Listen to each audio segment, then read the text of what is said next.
Hello everybody and welcome to HPL, the premier Hearthstone Professional League. We're at the PvP Live studios here in Frisco, Texas. I am your host Nathan, that's Admirable Zamora with the Tan and Grace. We're in week 4, day 2 of HPL now, and these teams still fighting it out to find out who's going to get that HPL trophy. Yeah, we can take a look at these overall standings, see how these teams are shaping up and how each individual player is shaping up as well. And you see they're right at the top of the standings. Dog got his 5th win yesterday. He's 5-0 and pacing the entire field. Yeah, after about a third of the way through the season now, people really having their records kind of start to take form here, getting a good idea of who's potentially going to make this playoff spot. And that playoff spot super important because any team that puts a player into the top 8, into that land finals, is automatically invited back for Season 2. So excited to see these players come back here. Green Sheep and Ostkaka, both sitting at the bottom of the standings here. Green Sheep, his aggression hasn't been able to get it done, and Ostkaka has only played 2 matches so far, but both of them are going to get an opportunity to play today.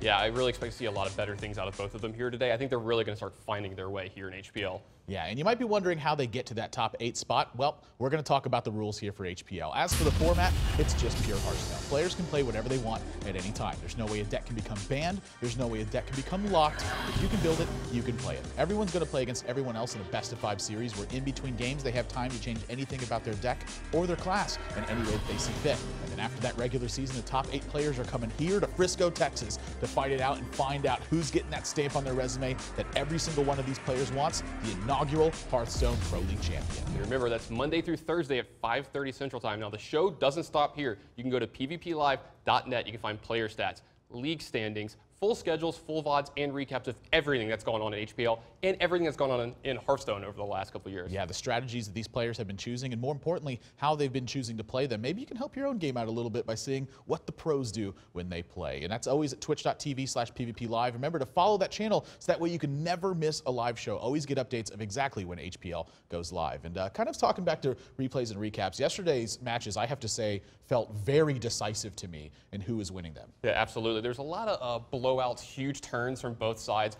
People really putting their mark on that I was going to win this match right away. Just huge turns that we saw through a lot of them. We can actually take a look at the recap here and see what really happened yesterday in a lot of these matches. Yeah, first match, Superjj versus Powder. I mean, we expected this one to kind of be that classic battle of aggression versus control that was headed into it. And honestly, I kind of felt like that's exactly what we saw. Yeah, we definitely saw it from both of them. You saw Powder exerting a lot of aggression in this match, but Superjj was able to hold on long enough in all of the games to really exert his will as the game went on. The longer the game went, the more you felt it was in Superjj's hand. But you're actually going to see Powder do a full 30 in one turn here. We've had this happen one other time so far here in HPL, and these are always super exciting turns. Yeah, I mean, just really illustrating the power of this Frothy Berserker, Grim Patron, Warsong Commander combos and how crazy they could get. This is a deck that you cannot allow to have this much time to put together these kinds of combo paces, or else you see turns like this. They don't happen all the time, but when they happen, man, look out. It's always fun to watch that much damage come through. And then the second match, of course, Jab versus Purple, another one that felt very decisive to me.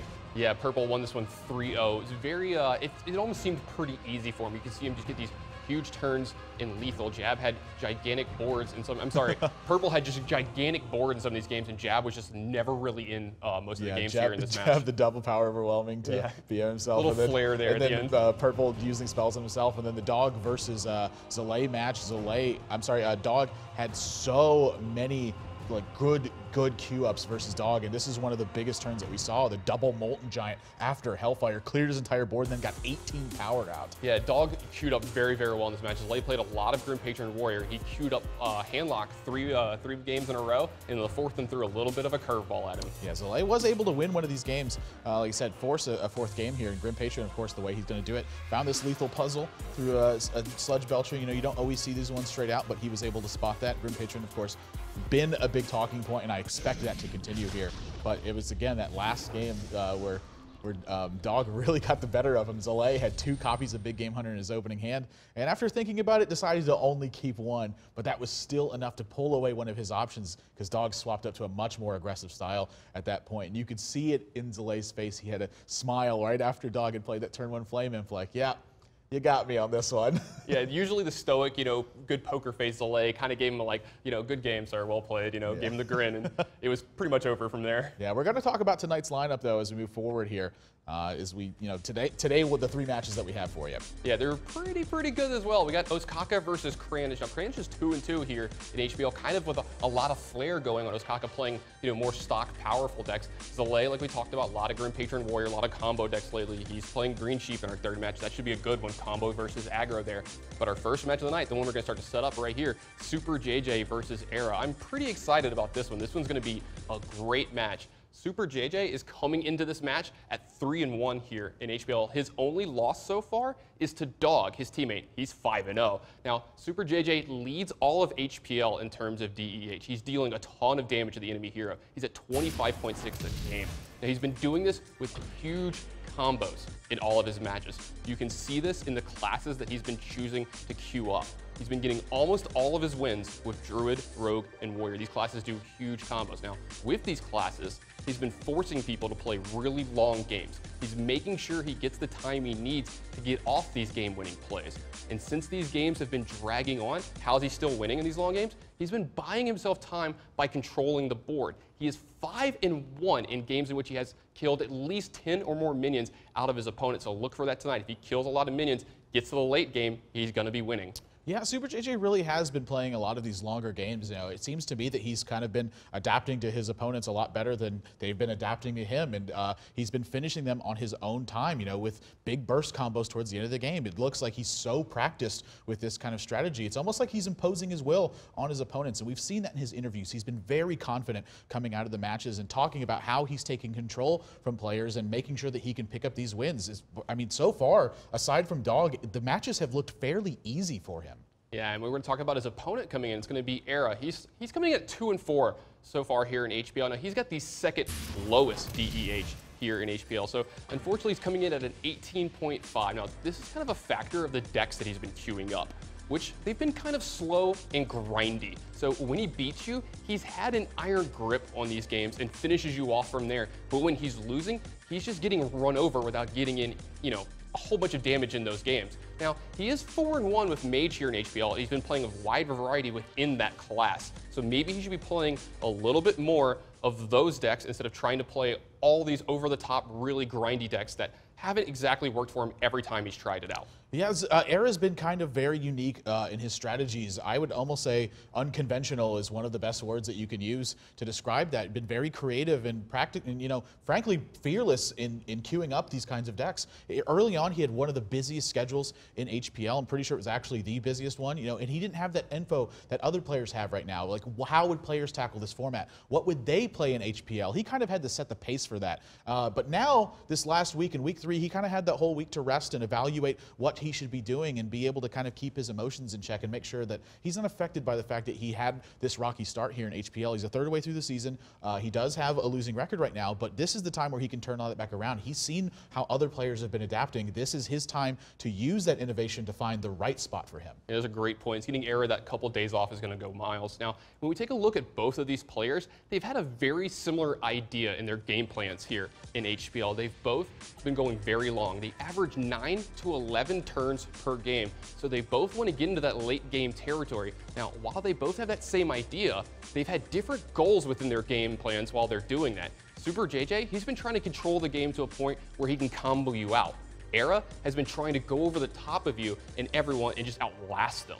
We've seen him play decks even like Flood Mage in his match versus ErA, so he's making the games go super long that he's even gotten to fatigue in some of those games. So look for that possibility here again today against Superjj. Yeah, that damage difference between them really telling of that combo style versus a very traditional control style. And these two in particular, it's a really interesting matchup kind of because of that. ErA's been focusing on kind of the creativity side of things. And while I see some of that creativity in Superjj, he kind of likes to do the same thing. I feel like it's been more of a nod to to who his opponents are and how to actually defeat those opponents. Where ErA has just been one of the more difficult players to predict because he's just playing different kinds of ways to kill you. So the question to me in this one is, how does Superjj adapt to who ErA is in this match? Because ErA, he's targeted his opponents a few times, but I would say for the most part, he's just trying to play cards that catch you off guard. I mean, we've seen him play Sneed's Old Shredder and Faceless Manipulator in some of his decks to get the job done. Those are difficult answers, or those are difficult kinds of minions to answer when you haven't prepared properly for them. And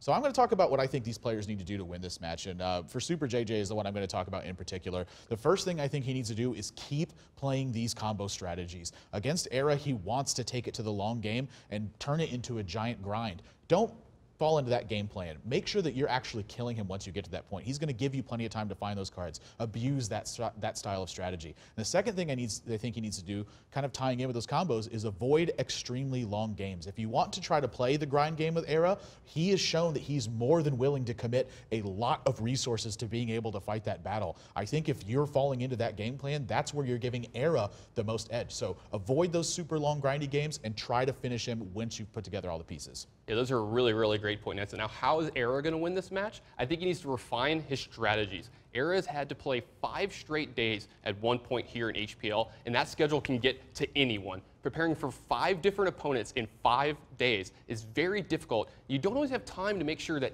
everything is picture perfect for those games. You know, I love that he's been showing how creative he can be, but at the same time, certain parts of your deck have to be reliable at all times. You have to have had, now you've had a week to practice and prepare for this match here. Show that off, make that work, get this win here.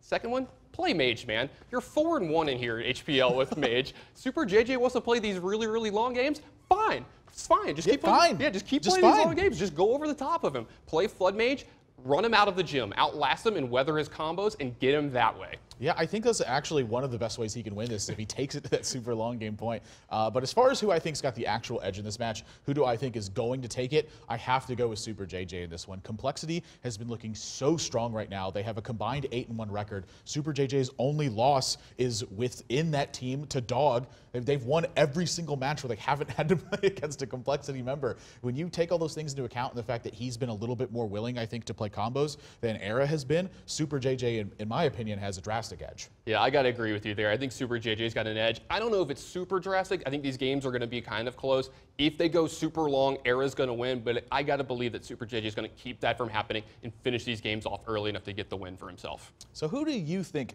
has the edge in this matchup? That's the question sort of the day for this one. You can get out there on Twitter and use that hashtag HPL. Let everyone know who you think is going to win this match and why you think they're going to win it. You can also tag PvP Live out there on Twitter. And on Facebook, you can like and comment on the page. Let us know the same things over there. If you want to see for yourself also, kind of draw up the comparison, see what these guys have played in the past and how that matches up against each other, head over to pvplive.net and see for yourself. We have full breakdowns, recaps, statistics, everything you need to know about their competitive histories and how they've chosen to play in that environment. So that's sort of the setup for this match, and it's really anyone's game at this point. You know, again, I still think that Superjj has that edge, but if ErA can find a way to kind of stop these combos, that's like lights out for Superjj. Yeah, I mean, they're getting their decks ready right now for this match, and I got to believe you're just right. If Superjj can find a way to keep these games from going 13 turns, 12 turns, these super long games, he's going to have an easier time taking care of ErA. But if he keeps trying to play into ErA's strengths, the things he's been trying to do in all of his games, he might find himself losing some games he thought he had a hold on earlier. We saw ErA play Druid very early on, and he had copies of stuff like Ancient Awareness deck, and we've seen that kind of start to catch on here. A little ahead of his time. Yeah, exactly. So what are they going to play, guys? We're about to find out, because game 1 with Superjj and ErA is getting underway. Yeah, and right away, Superjj kind of mixing up. There he is, just going ahead and playing Mage. That's what I like to see. We've seen him play a couple of different decks in Mage here. He's played Tempo Mage and Flood Mage. Now, Tempo Mage, he's going to look to get on the board early. Something like Sorcerer Prince is just a great early minion in his deck because he has a lot of spells that he wants to just kind of get out ahead of you with. And ErA going to bring a Paladin deck with Zombie Chow in it. I got to believe this has got to be some kind of a little bit of a controlling Paladin deck. Yeah, we're going to find out exactly how these overlays are backed up. ErA is actually on the left. That is not Superjj on the left, so we're going to figure out exactly whose perspective we're looking at this from as soon as we get the time to. But anyways, Zombie Chow versus Mad Scientist, a pretty great start, I would have to say, because one of the major secrets that's going to be in this Mage deck is Mirror Entity, and Paladin has so many ways to make sure that is kept in check. Yeah, and this Ironbeak Owl with a Zombie Chow, just great. You get no value out of this Mad Scientist here early, and this Arcane Missiles, Yep, just a perfect one. Yeah, just perfect. Why not? Actually, he kept that extra mana open too in case he missed one of those. He didn't want his Sorcerer's Apprentice to be vulnerable to either one of those 2-power minions. So I actually really like that he chose to not get the mana refund on that to ensure that he could pick off one of the 2-power minions instead. And you know, if he got in that situation, he could forego playing the Sorcerer's Apprentice. So love that sequencing as well.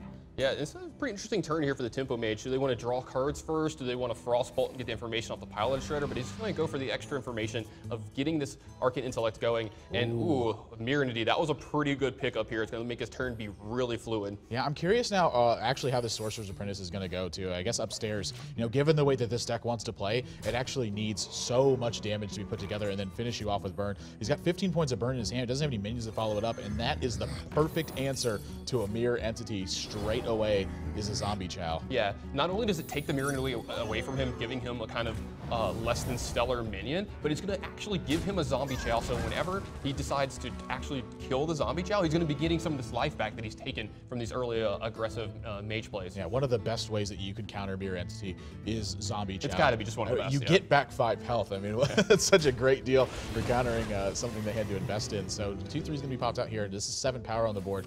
This is looking a little bit scary in this position here. So really looking forward to that Flame Strike turn, but that's really the first spot that we're going to find something happen with that.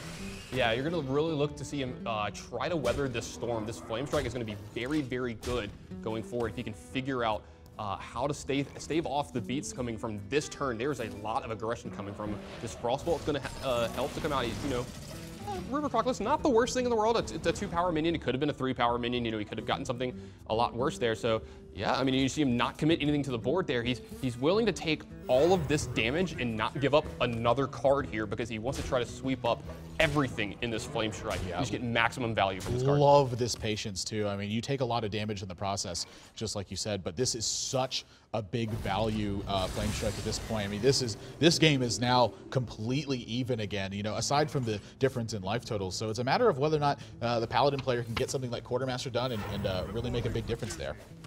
Yeah, and you see ErA, you know, playing these mage decks here a lot and doing very well with them in here. And I love the patience that he had in this game, but Superjj is going to put some pressure on him with Quartermaster this turn. Yeah, so Azure Drake or Archmage Antonidas. Gotta go with the Azure Drake here too. I think he just needs more options at this point. Just add more minions to the board, put a little bit of pressure on your opponent. I mean, staring down 5 damage with this kind of hand, I don't think you're necessarily feeling too terribly threatened by everything that's going on. Not at all. Now, Superjj does have a quality knife juggler in his hand. If he were to pick up something like Muster for Battle anytime soon here, he could have a gigantic turn here. Yeah, Muster for Battle is so good when you combo it with Knife Juggler. Sludge Belcher ain't bad either, but you know, at this point, it's a matter of whether or not he can secure control again, because you know, something like Anti-Healbot, it's great when you're in these even positions and you're kind of low on life and your opponent has to commit resources to actually pushing damage to you, but it's not so good in a situation where your opponent's kind of fighting a grind battle instead. Yeah, and great turn from here. He gets to put the Sludge Belcher into play. That's a really, really big pickup, I think, moving forward pretty soon here.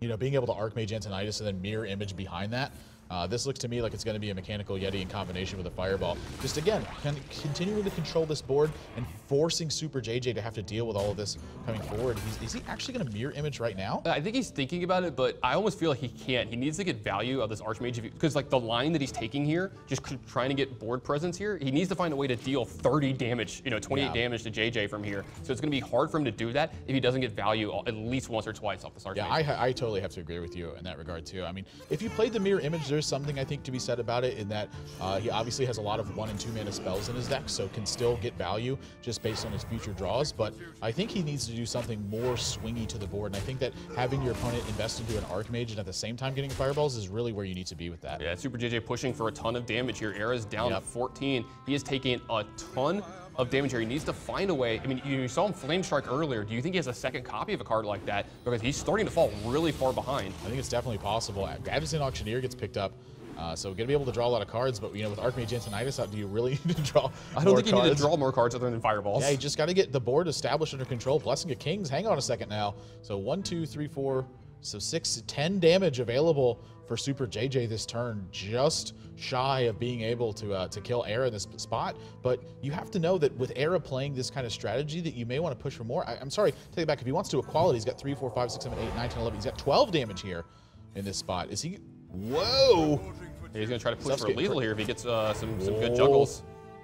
That one is kind of scary. He actually doesn't have enough mana to invest into making sure he gets all the juggles off. But the big thing he can do is make sure that he takes care of all these minions on board and also puts a ton of pressure on ErA. I mean, if ErA doesn't draw something like Flame Strike right here, this game is actually just over. Maybe I spoke too soon and Stable Portal could potentially get something like a Deathwing. Yeah, we've seen some crazy unstable portals here in HPL, so we're going to see if ErA gets something to get him back into this game. Now, Unstable Portal, going to draw a card and get a Fireball off this, but he needs some major help if he's going to stay in this game. 4-of-a-kind dealer, what do I win? But it doesn't look like he's going to be able to win this game. Well, I mean, Dread Corsair may be able to fend off some stuff. It also picks up Emergency Coolant here now. Oh, the juggler snipes out Antonidas. Yeah, I mean, he does have Dread Corsair and Emergency Coolant, but it's just not going to be enough. Yeah, he's at 1. If he was at a higher life total, I could potentially see him clawing his way back into this game. But yeah, he just doesn't have enough time in life total to get there. So Superjj out to an early lead here, 1-0 with his Paladin deck. Yeah, I think a lot of this is the fact that, you know, ErA started out with some strong minions in the early game, but he had 2 Fireballs and a Frostbolt and a Flame Strike in his hand on turn 4. Yeah, he didn't have a lot going on in the middle of the game, and with Tempo Mage, you want to get an advantage early and push that. You want to be using cards like Fireball to finish off your opponent, not to break through or to keep yourself from dying on board. They do double as removal spells, but they're there first to finish off your opponent, and he didn't get anything going early and mid-game there, so Superjj was able to stifle him and then win from there. Yeah, kind of missing those early game threats and then getting pressured out completely. You know, that deck wants to snowball, and instead, it got snowballed the other way around. Yeah. That was largely in part because of the draws towards the mid-game. If you guys want to check out this game for yourself, you can head over to pvplive.net and see the full breakdown from this game. Stats, recaps, the strategies they chose, and how they played those strategies throughout the course of that game. So right now, these guys are making changes to their decks, and Superjj is up 1-0 over ErA here now, but there's still more games to be played. This is a best-of-5 series, so it's still anyone's match. Don't go anywhere, guys. When we come back, Game 2 is going to be getting underway. You're watching Hearthstone on PvP Live.